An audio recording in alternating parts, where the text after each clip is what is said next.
तो hello everyone, this is Neha Vats. कैसे हैं आप सभी लोग? जल्दी से बच्चों आज ही कनेक्ट हो जाइए। और जैसा कि मैंने आपसे वादा किया था कि 5:50 पर आपकी क्लास होती है। आज की जो क्लास है वो आपकी इंग्लिश की पाठशाला है। तो मैं नेहा वत्स आपकी इंग्लिश की पाठशाला में आपका स्वागत करती हूँ। हम डेली 30 क्वेश्चंस करते हैं। कल हमने 30 सिनोनिम्स कराए थे, आज 30 सिनोनिम्स और हैं, लेकिन पार्ट 2 में है। ठीक है बच्चों, चलिए तो बिना किसी देरी के स्टार्ट करते हैं आपकी क्लास को और स्टार्ट करते हैं रैपिड फायर की तरह। आपके 30 क्वेश्चन हम याद करा के जाएंगे। 30 सिनोनिम्स में आपके अच्छा एक और वर्ड है और उसके बाद उसके सिनोनियम भी है, सारे आपको याद करने हैं। तो फर्स्ट वर्ड क्या लिखा हुआ है? लिखा हुआ है एब्निगेशन। एब्निगेशन का मतलब क्या होता है? किसी चीज को त्याग देना, किसी चीज का एक तरीके से किसी चीज को सरेंडर करते हैं, कोई चीज को हटा देना। इसका एक और वर्ड होता है। कौन कौन से होते हैं? जैसे रिनंसिएशन है, डिनाइल है, रिलिंक्विशमेंट है। ये आपके कौन से वर्ड होते हैं बच्चों? जो त्याग देने से रिलेटेड होते हैं। ठीक है, नेक्स्ट वर्ड चलते हैं। लिखा हुआ है का एबोमिनेबल। एबोमिनेबल का मतलब क्या? याद कैसे करोगे? एबोमिनेबल का मतलब क्या होता है? अब मन नहीं है, अब मन नहीं है, इसका मतलब उससे अनिच्छा हो गई, या अब उससे रिलक्टेंट हो चुके हैं, या अब उससे नफरत हो चुकी है। तो इसको क्या कहा जाता है? एबोमिनल। कोई चीज जो बहुत बुरी हो, कोई जिससे आपका घृणित हो, जिससे कि आपको नफरत हो जाए, ये इसके सिनोनिम कौन से हो सकते हैं? आपका डिटेस्टेबल, लोथसम, रिपल्सिव, ये सारे इसके सिनोनिम हो सकते हैं। नेक्स्ट वर्ड है आपका अडल्ट्री। अडल्ट्री को क्या कहा जाता है? अडल्ट्री मतलब एक तरीके से जब आप शादी के बाद एक्स्ट्रा मैरिटल अफेयर रखते हैं, मतलब आपके पास ऑलरेडी एक पार्टनर है, शादीशुदा हैं आप, चाहे वो मैन भी हो सकता है, वुमन भी हो सकती हैं, और शादी के बाद आप एक्स्ट्रा मैरिटल अफेयर में हैं, उसको क्या कहा जाता है? अडल्ट्री कहा जाता है। इसको याद कैसे करेंगे कि अडल्ट लोग क्या करते हैं? अडल्ट्री करते हैं। अडल्ट लोग क्या करते हैं? शादी के बाद ऑलरेडी एक और रिलेशनशिप में रहते हैं। इसे क्या कहा जाता है बच्चों? विवाहेतर संबंध, मतलब विवाह के बाद जो आप रिलेशनशिप रखते हैं।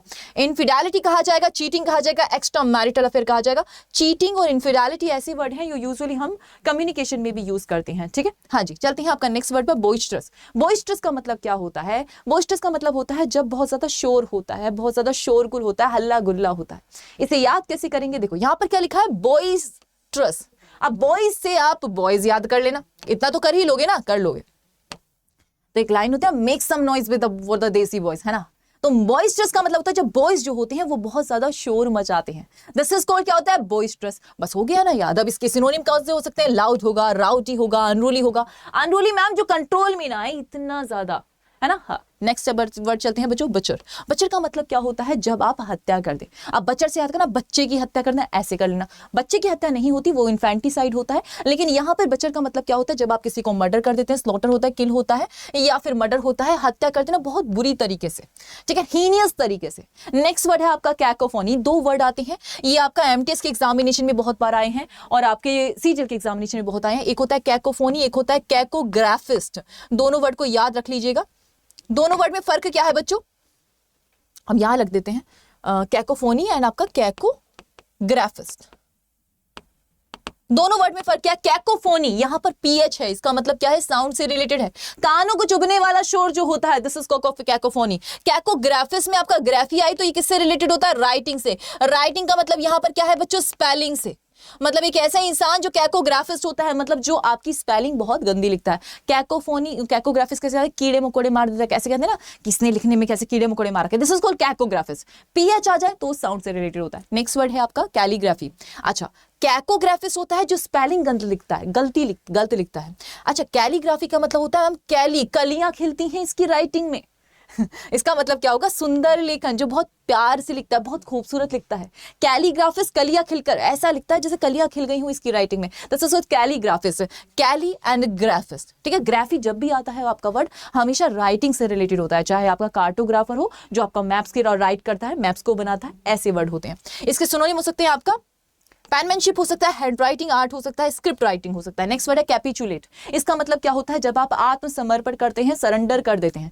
ठीक है, इसके सिनोनिम कौन कौन से हो सकते हैं बच्चों कैपिचुलेट के? जैसे आपका सरेंडर कर देना, यील्ड कर देना, खुद को आपका क्या कर देना? सबमिट, कोई चीज को सबमिट कर देना, डॉक्यूमेंट के सेंस में आता है। ठीक है, नेक्स्ट वर्ड है कैटास्ट्रोफी। कैटास्ट्रोफी का मतलब होता है, कैटास्ट्रोफी बड़ा प्यारा सा वर्ड है, याद कराऊंगी इसे ट्रिक से। कैटास्ट्रोफी का मतलब होता है जब आपके ऊपर कोई विपत्ति आ जाए, एडवर्सिटी आ जाए। ठीक है, इसको क्या कहा जाता है? आपका विपत्ति, तबाही, डिजास्टर सिचुएशन। याद कैसे करोगे? आपको पता है बिल्ली आपका चलते वक्त रास्ता काट देती है तो बहुत बुरा हो जाता है, विपत्ति आ जाती है।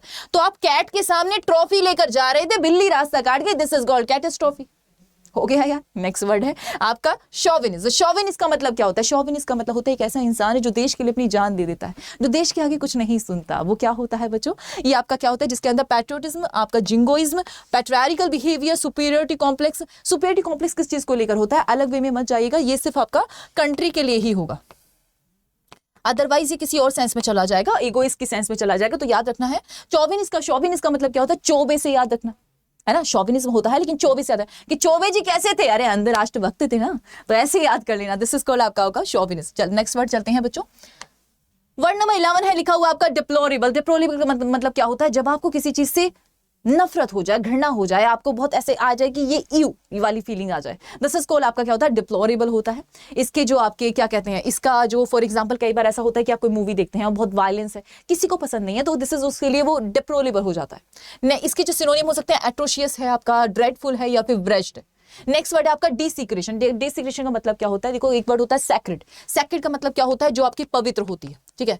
इसी का ऊपर इसका जो अपोजिट होता है वो होता है डिसीक्रेशन। इसका मतलब होता है पवित्रता को भंग करना। मतलब आपका वायलेट सैंक्टिटी, मतलब प्रोफेनेशन होगा, डिफेमेशन होगा, डिफाइलमेंट होगा, या सैक्रिलीजियस होगा, ये इसके सिनोनियम होते हैं। नेक्स्ट वर्ड है आपका डिनाउंस। डिनाउंस का मतलब होता है जब आप इसको बहुत ज्यादा क्रिटिसाइज करते हैं, किसी की बहुत ज्यादा निंदा करते हैं, ठीक है, इसको क्या कहा जाता है? डिनाउंस कहा जाता है, ठीक है। अब इसको क्या क्या बोल सकते हैं? कंडेम बोल सकते हैं, क्रिटिसाइज बोल सकते हैं, रिप्रोच बोल सकते हैं।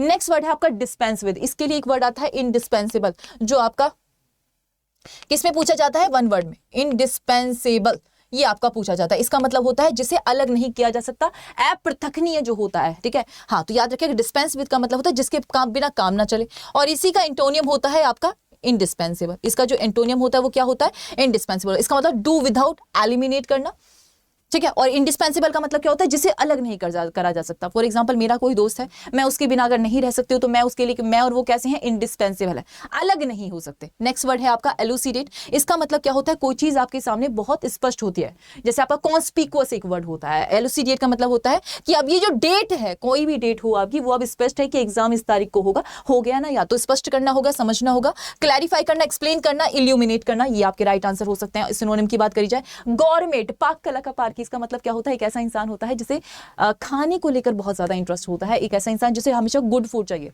मतलब ये वही होता है जो कहता है कि अगर चटनी मिक्सी ना में पिसी ना होती, अगर सिलबट्टे की होती तो ज्यादा स्वाद आता। दिस इज कॉल्ड गॉरमेट, ठीक है। क्वालिटी ऑफ फूड इसका पेशा होता है, एक तरीके से इसे क्वालिटी चाहिए खाने में, ठीक है। एपिक्योर कहा जा सकता है, फूड कॉनिशियर कहा जा सकता है, या फिर आपका गैस्ट्रोनॉमिस्ट कहा जा सकता है, ठीक है। नेक्स्ट वर्ड है आपका जाइगेंटिक। जाइगेंटिक का मतलब क्या होता है? एक ऐसी चीज जो आपके एनॉर्मस होती है। मैमथ एक वर्ड बताया था, ह्यूज होती है, अपने आप में विशाल होती है, ठीक है। जैसे ह्यूज हो गया, कोलोसल हो गया, या एनॉर्मस हो गया, ये आपके सिनोनिम्स हो सकते हैं। नेक्स्ट वर्ड है आपका ग्रीवियस। ग्रीवियस मतलब इससे ज्यादा गंभीर सिचुएशन, इससे ज्यादा बुरी सिचुएशन। अच्छा, ग्रीवियस गंभीर होती है लेकिन आपका नेगेटिव सेंस में यूज होती है। ग्रीव से याद रखना, गिरफ्त से याद रखना, आपका जैसे दुख होता है इसी तरीके से। सेवरी हो सकता है, सीरियस हो सकता है, पेनफुल हो सकता है। हजार्ड सिचुएशन का क्या मतलब क्या होता है? हजार्ड मतलब हजार प्रॉब्लम के बराबर है, इतना खतरनाक है, ठीक है। तो राइट आंसर क्या होगा? डेंजरस हो सकता है, रिस्की हो सकता है, पैरिलस हो सकता है। ये सब क्या होते हैं? आपके सिनोनिम होंगे। नेक्स्ट वर्ड है आपका ऑनोरेरी। इसका मतलब क्या होता है? जो इंसान सम्मान के लिए जीता है, जो इंसान वेतन नहीं लेता, सम्मान के लिए नौकरी करता है, दिस इज कॉल्ड आपका ऑनोरेरी। इसका अपोजिट वर्ड भी होता है मर्सिनरी, जो मनी के लिए काम करता है। अब इसके सिनोनिम क्या हो सकते हैं? अनपेड होगा, वॉलंटरी होगा, या ग्रेटिट्यूड होगा। नेक्स्ट वर्ड है आपका लिखा बच्चों होरेंडस। होरेंडस का मतलब क्या होता है? एक ऐसी चीज जो आपकी हॉरर हो, बहुत भयानक हो। होरेंडस से याद रखना, जो आपकी कैसी होती है? हॉरर होती है, ठीक है, बहुत भयानक होती है, टेरिबल हो सकती है, ड्रेडफुल हो सकती है, अपॉलिंग हो सकती है। नेक्स्ट वर्ड है आपका इलिसिट। इलिसिट का मतलब होता है कोई चीज जो आपकी अवैध होती है, इलीगल होती है, ठीक है, अनलॉफुल या फिर फॉरबिडन, जिसको मना किया गया हो, ये इसके सिनोनिम हो सकते हैं। नेक्स्ट वर्ड है आपका इम्पैल्पेबल। इसका मतलब क्या होता है? इम्पैल्पेबल का मतलब क्या होता है? इसको याद कैसे करोगे? जो पल में समझ ना आए, जिससे वक्त लग जाए, मतलब अस्पष्ट होती है, समझ से परे होती है। इम्पैल्पेबल कि मैम अब ये पल में समझ नहीं आ रही है, ये हमारी समझ से बाहर है, इसको क्या कहेंगे? इंटेंजिबल कहेंगे, इंडिस्टिंक्ट कहेंगे, इम्पर्सिटिबल कहेंगे। याद रखिएगा एक चीज को कि आप अगर बात करें इंटेंजिबल, टेंजिबल, इंटेंजिबल, मतलब एक तरीके से ये मानेगा ये थोड़े सिमिलर होंगे, एग्जैक्टली करेक्ट मीनिंग नहीं देंगे लेकिन थोड़े से सिमिलर होंगे। ये वो सिनोनिम है जो आपके ऑप्शन में आए हुए थे, इसीलिए मैं आपके लिए लेकर आई हूं। नेक्स्ट वर्ड है आपका इम्प्रॉम्प्टू। इम्प्रॉम्प्टू होता है जब आपकी प्रिपरेशन ही ना हो।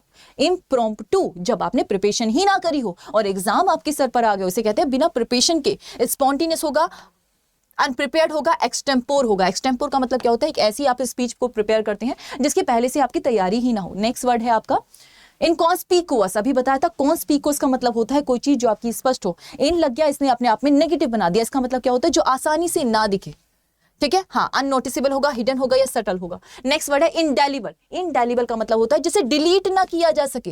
जैसे कैसा ना किया जा सके मैम, डिलीट नहीं किया जा सकता। जो परमानेंट होता है, जो आपका परपीचुअल होता है, एवर लास्टिंग होता है, वो हमेशा रहेगा, जिंदगी के साथ भी, जिंदगी के बाद भी। नेक्स्ट वर्ड है आपका लैंग्वर। लैंग्वर का मतलब होता है जब आपका, हमेशा याद है, लंगर में क्या आती है, लंगर में मिलता है खाना, खाने के बाद आती है सुस्ती। उसी से एक वर्ड बनता है आपका जो होता है बच्चों, लैंगर से आपका बनता है आपका लिस्टलेसनेस होती है, लेथार्जी होती है। एक और वर्ड होता है जो मैंने आपको बताया, लैसीट्यूड। लैसीट्यूड भी इसमें से ही आता है कि भाई लंगर में जब लस्सी पियोगे तो आपको क्या होगा, लेथार्जी फील होगा, ड्रोजीनेस आएगी, झपकी आएगी, नींद आएगी, थकावट होगी, ठीक है। ये आपके सिनोनिम होते हैं। नेक्स्ट वर्ड है नॉक्टर्नल। नॉक्टर्नल का मतलब क्या होता है जो रात का होता है, निशाचर होता है, ठीक है। कुछ ऐसे लोग होते हैं जो रात को जगते हैं, चाहे वो आपका मेहनती बच्चा हो, चाहे आशिक हो, या चाहे आपका पोइट हो, ये सब आपके केस में होते हैं बच्चों, नॉक्टर्नल होते हैं, ठीक है। हाँ, रात में जगने वाले, रात में ज्यादा एक्टिव होते हैं, वैम्पायर्स भी हो सकते हैं, मच्छर भी हो सकते हैं। तो नाइट एक्टिव होगा, नाइटली होगा, या फिर आपका क्रैप्सकुलर होगा। नेक्स्ट वर्ड है आपका ऑब्स्टिनेट। ऑब्स्टिनेट का मतलब होता है बच्चों जो जिद्दी होता है। इसके एक और वर्ड होता है एडमेंट। क्या होता है,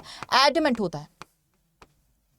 सुपरसिलिशियस भी कह सकते हैं, जो जिद्दी होता है। अंगद का पैर हो गया आपका, अपनी जिद पे अड़ गया तो हटेगा ही नहीं। दिस इज कॉल्ड आपका क्या होता है, ऑब्स्टिनेट होता है।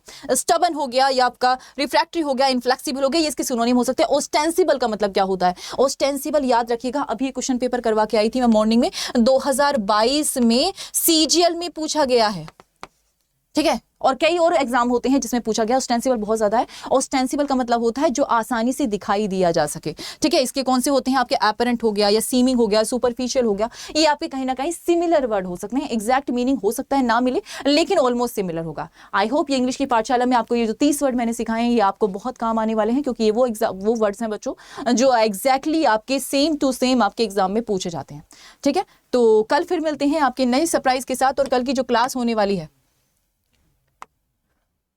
कल की जो क्लास होने वाली है उसके लिए मैं 30 एंटोनियम आपके लिए लेकर आऊंगी, और इसी तरीके से आपकी सीरीज चलती रहेगी। क्योंकि अगर मैं ज्यादा लेकर आती हूं तो क्लास थोड़ी एक्सटेंड हो जाती है, और मैं चाहती हूं मिनिमम टाइम में आप ज्यादा कवर कर सकें। तो बच्चों फिर कल मिलते हैं। आज का सेशन पसंद आया हो तो चैनल को सब्सक्राइब कर लेना। Thank you class, thank you for joining me.